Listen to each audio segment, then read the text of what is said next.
নমস্কার, দেখছেন জি24 ঘন্টা বাংলা at 8 নিয়ে আপনাদের সঙ্গে রয়েছে আমি পায়েল। আর এই মুহূর্তে সেরা খবরগুলো দেখে নেব এক নজরে। গয়ায় মহিলার উপর নারকীয় অত্যাচার, অ্যাম্বুলেন্সে গণধর্ষণের অভিযোগ। হোমগার্ডের পরীক্ষার জন্য এসেছিলেন ওই মহিলা, ভর্তি প্রক্রিয়ায় দৌড়ানোর সময় বেহুশ হয়ে পড়েন তিনি। অ্যাম্বুলেন্সে হাসপাতালে নিয়ে যাওয়ার সময় গণধর্ষণের অভিযোগ।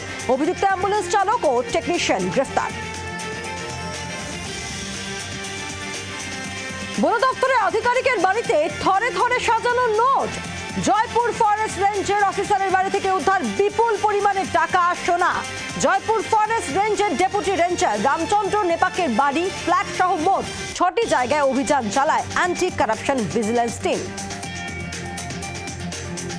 রাজস্থানে সরকারি স্কুলের ছাদ ভেঙে পড়ুয়ার মৃত্যুর ঘটনা। বিদ্যালয়ের 5 শিক্ষককে বরখাস্ত করেছে শিক্ষা দপ্তর। সূত্রের খবর, দুর্ঘটনার আজ আগেই পেয়েছিল বেশ কয়েকজন পড়ুয়া। সকাল থেকে স্কুলের ছাদ থেকে অল্প অল্প চাঙড় খসে পড়ছিল। রাজস্থানের ঝালাওয়ারে স্কুলের ছাদ ধসে 7 জন শিক্ষার্থী নিহত, আহত অনেকেই। ঘটনাকে কেন্দ্র করে ব্যাপক চাঞ্চল্য এলাকা জুড়ে। প্রশাসন ও সরকারের বিরুদ্ধে প্রতিবাদ নিহত পড়ুয়ার পরিবারের। ঘটনাস্থলে পুলিশ গেলে পুলিশকে ঘিরেও বিক্ষোভ। স্কুলের বারান্দা থেকে ছাত্রীর মরণঝাপ।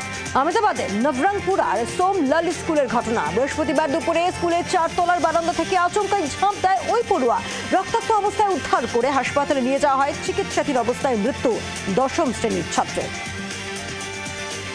কার্গিল বিজয় দিবসে বীর যোদ্ধাদের শ্রদ্ধা জ্ঞাপন প্রতিরক্ষা মন্ত্রী রাজনাথ সিং এর। দিল্লিতে ওয়ার মিউজিয়ামে শহীদ বেদিতে পুষ্পস্তবক দিয়ে শ্রদ্ধা জানান তিনি। উপস্থিত ছিলেন নৌবাহিনী, বিমান বাহিনী, সেনাবাহিনীর প্রধানরা। মৃত্যুপুরী গাজা, ইসরায়েলি হামলা নয়, অনাহারে মৃত্যু হচ্ছে বহু প্যালেস্তিনির। ত্রাণ শিবির থেকে খাবার আনতে যাওয়া তাদের কাছে এখন আতঙ্কের। শুধু খাবার ও জল আনতে গিয়ে ইসরায়েলি সেনার হামলায় মৃত্যু হয়েছে বহু শিশুর। থাইল্যান্ড, কম্বোডিয়ায় যুদ্ধ পরিস্থিতি। দেশবাসীর জন্য নতুন সতর্কবার্তা জারি করল ভারত। আপাতত 7টি প্রদেশে ভারতীয়দের না যাওয়ার পরামর্শ। 7টি জায়গা এড়িয়ে চলার পরামর্শ।